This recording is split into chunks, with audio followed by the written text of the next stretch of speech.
আফগানিস্তানের কাবুল থেকে উড়োজাহাজের ল্যান্ডিং গিয়ারের ভেতর ঢুকে ভারতে পৌঁছায় এক কিশোর।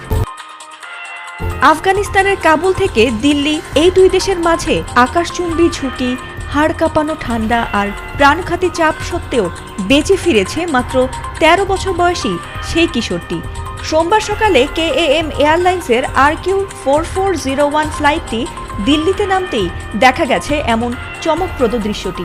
বিমানের পাশে বিধ্বস্ত শরীর নিয়ে দাঁড়িয়েছিল কিশোরটি। শরীরে ছিল কেবল একটি পাঞ্জাবি আর চোখে মুখে ক্লান্তির ছাপ। প্রাথমিক জিজ্ঞাসাবাদে সে জানিয়েছে তার বাড়ি আফগানিস্তানের কুন্দুজ শহরে। কেবল কৌতূহলের বশে কাবুল বিমানবন্দরে লুকিয়ে বিমানের ল্যান্ডিং গিয়ারে প্রবেশ করেছিল সে। কোনো খাবার, পানি কিংবা নিরাপত্তার চিন্তা না করেই কেবল অভিযানের নেশায় এই জীবন বিপন্ন যাত্রা শুরু করেছিল সে।